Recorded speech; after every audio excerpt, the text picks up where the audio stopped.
1975 July 26న వారు ఆ బాధపడినందుకు మదనపడి దూరమయ్యారు. వేదిక మీదకు రావాల్సిందిగా కోరుతున్నాం. ప్రముఖ వైద్యులు, ప్రముఖ సంఘ సంస్కర్త డాక్టర్ జి సమరం గారు నాటి పరిస్థితులను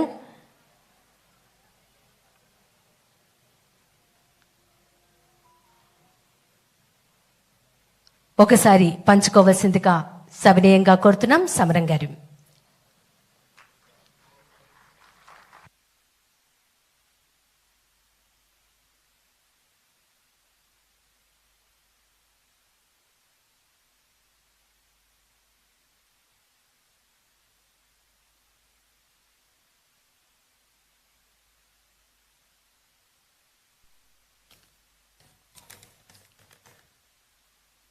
గౌరవనీయులు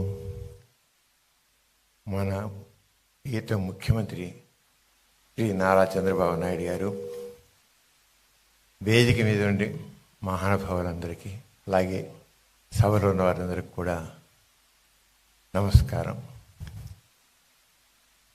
జూన్ 25 అనగానే మనసులో ఎంతో బాధ అనిపిస్తూ ఉంటుంది. అందులోనూ 1975 జూన్ 25 ఒక చీకటి రోజు. ఆ రోజున ఏ స్వాతంత్ర్యం కోసం, ఏ ప్రజాస్వామ్యం కోసం మన పెద్దలందరూ కూడా పోరాడి ఈ పవిత్రమైన రాజ్యాంగాన్ని నిర్మించుకున్నాము. ఆ రాజ్యాంగం హత్య చేయబడిన రోజు సంవిధాన్ హత్యా దివస్. నేను శ్రీ గోరా గారి కుమారుణ్ణి.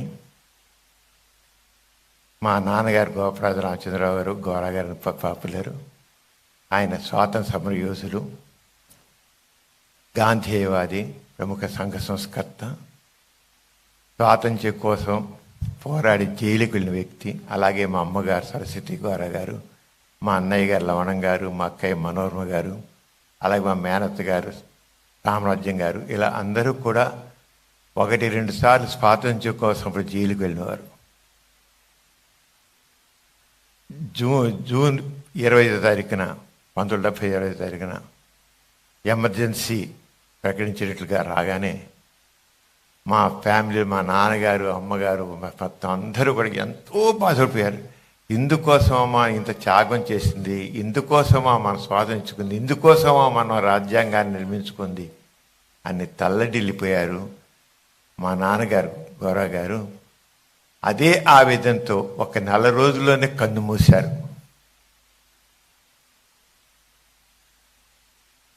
21 మాసాల పాటు ఆ భయంకరమైన రోజులు గడిచాయి. అప్పుడు ఇంతే కాదు, భారతదేశంలో ఈ ఎమర్జెన్సీకి వ్యతిరేకంగా పోరాడిన అందరిని అడిగిన ప్రశ్నించిన ప్రతి ఒక్కళ్ళని తీసుకెళ్లి కటకటాల వెనకాల పడేశారు. పత్రికల వాళ్ళు ఒక్క విషయం కూడా రాయడానికి వీలు లేదు, ఎడిటోరియల్ రాస్తే రాయడానికి వీలు లేదు, ఏసీ రాయడానికి వీలు లేదు, ఒపీనియన్ చెప్పడానికి లేదు. ఆ రోజు పేపర్లు తీస్తే ఎడిటోరియల్ పేజీ ఖాళీగా ఉండేది, ఎందుకంటే వాళ్ళు ఒపీనియన్ చెప్పడానికి వీలు లేదు కనుక. అలాగే రేడియోలో కానీ ఇంకో చోట కానీ మాట్లాడడం వీళ్ళే. అలాంటి పరిస్థితి భయంకరమైనది. ప్రజాస్వామ్యం అంటే ప్రజల కోసం, ప్రజల చేత, ప్రజల పాలన అనేది చివరికి ఒక నియంత పాలన చేతిలోకి వెళ్ళి అందరి నోళ్ళను నొక్కేయడం జరిగింది. ఎంతమందో ఇలాగా లేరు. అక్కడ ఢిల్లీలో అక్కడ అప్పుడు సంజయ్ గాంధీ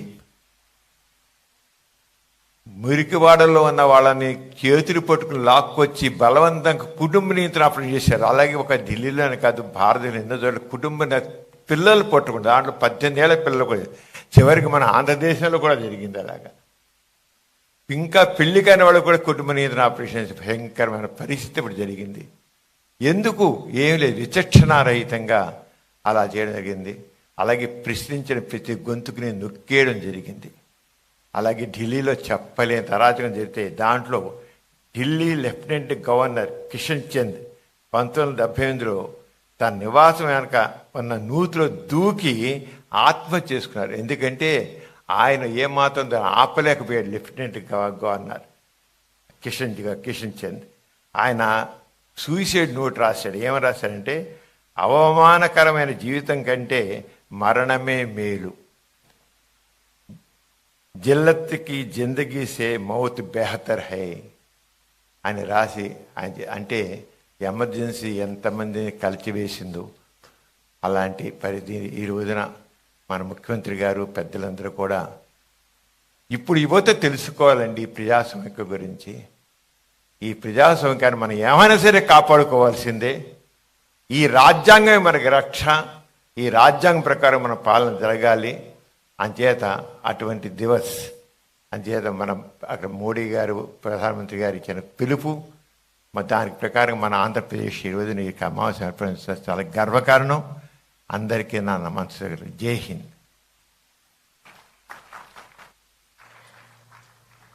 నాటి ఎమర్జెన్సీ సమయంలో ఉన్నటువంటి పరిస్థితులను వివరించిన సమరం గారికి హృదయపూర్వక ధన్యవాదాలు.